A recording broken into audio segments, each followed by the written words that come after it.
Accessing neural network. Initializing the Kuni AI system. रात के ठीक 12 बजे थे। गांव पूरी तरह खामोश था। हर घर के दरवाजे बंद थे, जैसे कोई डर छुपा। सालों पहले मानक नाम का एक आदमी यहाँ रहता था। लोग उससे दूर रहते थे और उससे घबराते थे। एक रात गांव वालों ने उसे पकड़ लिया और बिना सच जाने उसे सजा दे दी। कुल्हाड़ी सीधे उसके सिर पर मार दी। सर कट कर गिरा।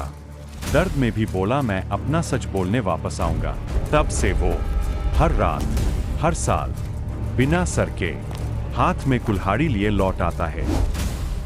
अर्जुन शहर से गांव आया था। दादा ने उसे चेतावनी दी, अर्जुन मेरी बात सुनो, आज तुम 12 के बाद घर के बाहर मत जाना, चाहे जो हो। आज मानक्या की रात है। वो कोई साधारण भूत नहीं, बिना सिर का है। अर्जुन को दादाजी की बात एक कहानी लगी। उसे डर पर यकीन नहीं था। अर्जुन और उसके दादाजी दोनों सो रहे थे, लेकिन जैसे ही घड़ी ने 12 बजाए तभी दरवाजे पर हलचल हुई। किसी ने बहुत जोर से दरवाजा पीटा और दोनों उठ गए। ठक ठक ठक। दादाजी डरे हुए थे। अर्जुन ने जैसे ही दरवाजा खोला, वह चौंक गया कि ये क्या है। अर्जुन ने देखा, सामने वही आदमी खड़ा था, बिना सिर के और हाथ में खून से सनी कुल्हाड़ी लिए।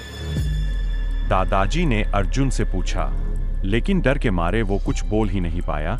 अर्जुन भागना शुरू कर दिया और उसने पीछे देखा तो वहां कोई नहीं था।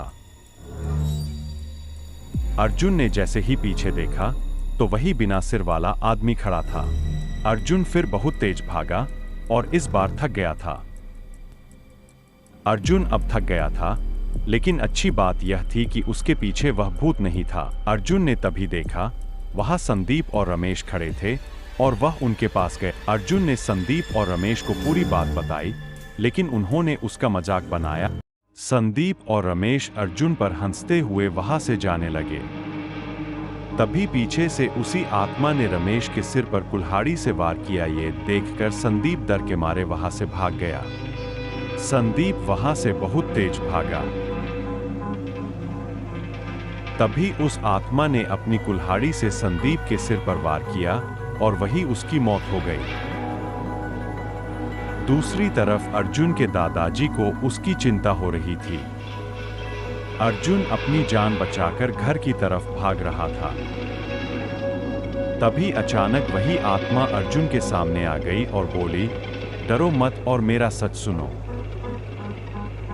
वो रमेश और संदीप ही थे जिन्होंने गांव की प्रॉपर्टी के कागज लिए थे और इल्जाम मुझ पर डाल दिया, जिसके बाद गांव वालों ने मुझे सजा दी। वो रमेश ही था जिसने मेरे सिर पर कुल्हाड़ी मारकर मेरा सिर अलग किया था। गांव से थोड़ा दूर एक सूखा कुआं है, वहां एक खोपड़ी पड़ी है। तुम उसे जला दो तो मुझे मुक्ति मिल जाएगी।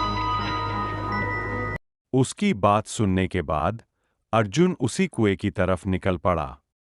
अर्जुन उसी सूखे कुएं के पास खड़ा था और वही खोपड़ी को देख रहा था। अर्जुन ने तभी उस खोपड़ी को कुएं के बाहर निकाल लिया। अर्जुन ने तभी उसी खोपड़ी को आग लगा दी और तभी वहां पूरे गांव में एक अलग ही शांति छा गई। गांव में अब शांति थी। अर्जुन वहां से जाने लगा। तभी मानक की आत्मा वह अर्जुन को धन्यवाद कह रही थी और थोड़ी देर में वह वहां से गायब हो गया। अब गांव का श्राप खत्म हो चुका था। अगली सुबह अर्जुन ने गांव वालों को सब बताया। गांव वाले अपने किए पर शर्मिंदा थे। बाद में मानक की याद में वहां उसकी एक मूर्ति बनाई गई। अर्जुन के दादाजी ने उसे गले लगाया और कहा, मुझे तुम पर गर्व है। वीडियो अच्छा लगा तो लाइक कीजिए और चैनल को सब्सक्राइब कीजिए